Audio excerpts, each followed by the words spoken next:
Bonjour à tous. Aujourd'hui, nous poursuivons encore cette méditation sur cette invocation à l'Esprit Saint à laquelle nous sommes invités en cette route, en ce chemin vers la Pentecôte. Après une prière reliée les uns aux autres avec les frères, après une prière vraiment ancrée dans la vie du monde de notre temps, aujourd'hui nous voyons combien cette prière doit être engagée au service de Dieu, engagée au service de sa parole, en la prenant au sérieux, en la mettant en pratique.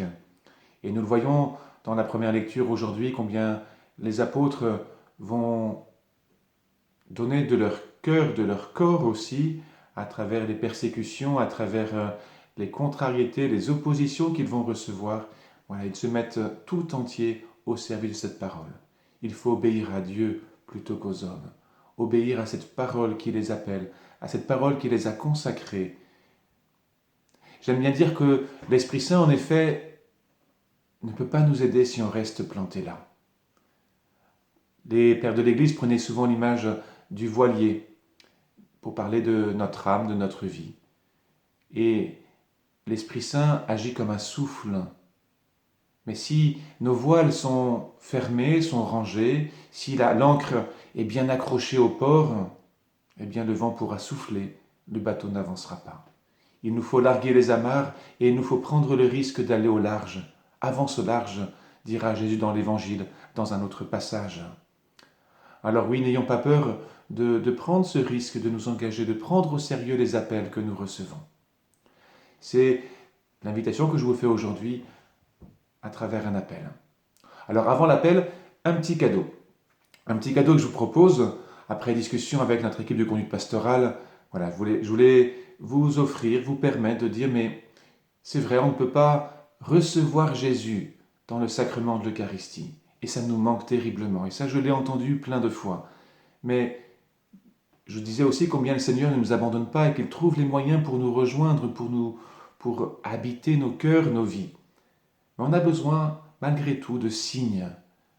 Notre foi est une foi incarnée. Et quand Jésus se donne, il se donne aussi par son corps, par ses relations. Alors, je vous propose de passer chez vous pour bénir, vous bénir, pour bénir vos familles, pour bénir votre logement. Comme signe de Jésus qui vient, comme dimanche dernier dans l'Évangile, où il est là au milieu des apôtres et il leur offre sa paix. La paix soit avec vous. Dans la peur, dans l'angoisse, Jésus est là et il bénit. Eh bien, c'est ce que je compte vous proposer. Alors attention, je ne rentrerai pas dans vos maisons, dans vos logements, je resterai sur la porte, on aura un temps de prière, un temps d'échange, un temps de prière. Vous me présenterez un bol d'eau et moi, à partir de là, je bénirai cette eau et je vous bénirai en vous offrant la paix du Seigneur. Ça, c'est le cadeau que je vous propose. Mais ce cadeau, il s'accompagne d'une mission, d'un appel très clair. Et je vous demande que vous puissiez, à partir de cette demande, le proposer autour de vous, dans votre entourage, auprès de vos voisins, auprès de ceux que vous connaissez dans le quartier. Peut-être qu'ils diront oui, peut-être qu'ils diront non. Pour moi, l'enjeu important est que ça va permettre, à travers cette parole, cette invitation, de renouer des contacts ou de nouer des contacts avec eux. C'est l'occasion de prendre des nouvelles, comment ça va. C'est l'occasion de leur parler de Jésus, de sa présence. Les apôtres parlaient avec assurance de leur foi, de Jésus, de cette bonne nouvelle. Avec assurance, mais aussi avec respect, avec délicatesse.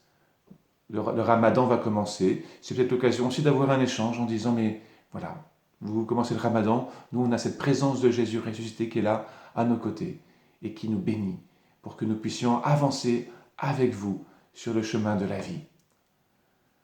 Et peut-être que, on ne sait jamais, ces personnes diront pourquoi pas cette bénédiction. Et alors vous leur expliquerez, et on prendra rendez-vous alors pour venir, pour que je puisse venir aussi chez eux.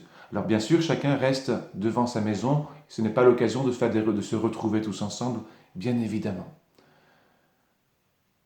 Pour terminer, ces liens que vous pouvez nouer à partir de cette proposition, qui sait si ça ne vous donnera pas envie dans quelques semaines, quand ce sera possible, de vous retrouver pour un apéritif ou pour une rencontre avec ces personnes-là, chez vous ou chez eux, chez elles. Pourquoi alors ne pas aussi les inviter à la prochaine rencontre de fraternité missionnaire que vous aurez dans votre quartier ou à proximité. Voilà. Qui sait, quand le Seigneur bénis, quand nous nous ouvrons à sa bénédiction et à son appel, tout est possible. Alors, n'hésitez pas à me contacter à prendre contact avec moi pour organiser mon passage d'abord chez vous et à partir des personnes que vous pourrez me présenter aussi autour de vous. À très bientôt, bon dimanche, pas encore, bonne journée et j'espère très vite pour la bénédiction de ces maisons. Au revoir.